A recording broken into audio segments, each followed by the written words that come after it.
Welcome to English Writing for Students course. Hello, this is Shanoj Hossain Joy. And I am Saqib bin Rashid.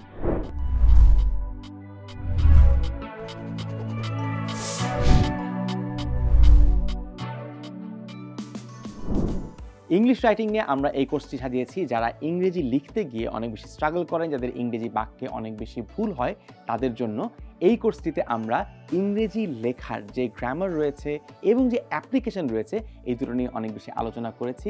যারা পরীক্ষার ক্ষেত্রে paragraph লিখতে গিয়ে, sentences লিখতে গিয়ে গ্রামাটিক্যালি স্ট্রাগল করেন, নিজের চিন্তাগুলোকে ইংরেজিতে ভালোভাবে লিখতে পারেন না গুছিয়ে, তাদের জন্য এই কোর্সটা খুবই কার্যকরী। লিখবো কিভাবে এই টেনশনে আমি আসলে খুব ভালো আইডিয়েশন অনেক সময় করতে পারি না। ইনফ্যাক্ট যে আইডিয়াটি আমার মাথায় আছে সেটাকে আমি লিখিতভাবে প্রকাশও করতে পারি না, আর তার ফলে অফকোর্স আমরা পরীক্ষাতে তো খারাপ করি। এই কোর্সের নামেই লেখা আছে যে এই কোর্সটি স্টুডেন্টদের জন্য, আর যারা এই মুহূর্তে স্কুল, কলেজ, এমনকি ইউনিভার্সিটিতে পড়াশোনা করছেন, নিয়মিত ইংরেজিতে লিখতে হয়, তাদের জন্য এই কোর্সটা খুবই কাজে লাগবে। যারা গ্রামারে কিছুটা হলেও পারেন, গ্রামারের এমসিকিউ আনসারগুলো ঠিক করতে পারছেন, তারা সেই গ্রামারটিকেই ইংরেজিতে কীভাবে করে ব্যবহার করতে পারবেন সেই ব্যবহারিক জায়গাটা আমরা তুলে ধরবার চেষ্টা করেছি। এই কোর্সটি শিখে কি হবে? এটা অত্যন্ত বেসিক একটা কোর্স। আমরা একদম বেসিক পর্যায় থেকে শুরু করেছি। আমরা সেন্টেন্স কীভাবে করে স্ট্রাকচার করতে হয় সেখান থেকে শুরু করেছি। তো যাদের সেন্টেন্স স্ট্রাকচার করতেই সমস্যা হচ্ছে তারা এই কোর্সটা করার মাধ্যমে আপনার বাক্যগুলোকে আরও গুছিয়ে লিখতে পারবেন নির্ভুলভাবে।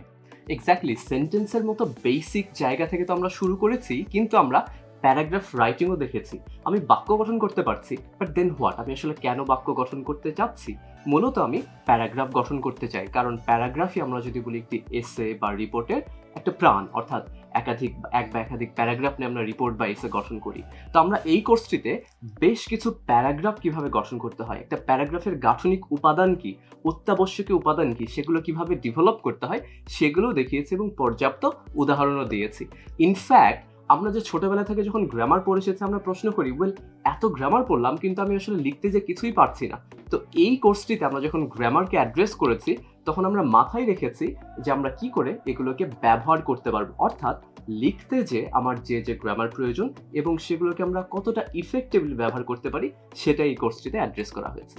অনেকেই আছেন যারা অনেক বেশি প্যারাগ্রাফ মুখস্থ করে আসছে এতদিন ধরে। আপনাদের জানা দরকার যে একটা পর্যায়ের পরে কিন্তু প্যারাগ্রাফ মুখস্থ করে আপনি আর কুল করতে পারবেন না, কারণ এমন অনেক কম্পোজিশন, এমন অনেক ক্রিয়েটিভ রাইটিং আপনাকে করতে হবে যেগুলো আপনি কোনোভাবে মুখস্থ করে আসতে পারবেন না। তাই এই কোর্সের মাধ্যমে আমরা আশা করব আপনারা সবাই লেখার যে দক্ষতা আছে সেটাকে বিল্ড করবেন, নিজে নিজে স্বনির্ভরভাবে বাক্য লিখতে শিখবেন, প্যারাগ্রাফ লিখতে শিখবেন এবং ফলশ্রুতিতে একসময় বড় বড় এসে, বড় বড় রিপোর্ট, বড় বড় স্টোরি এগুলো লিখতে শিখবেন। সুতরাং চলুন 100টি প্যারাগ্রাফ মুখস্থের চাপ মাথায় না নিয়ে তার চেয়েও কম সময় এবং তার চেয়েও অনেক সহজে কিভাবে নিজে নিজে 100টি প্যারাগ্রাফ ডেভেলপ করা যায় সেটি শিখে ফেলি।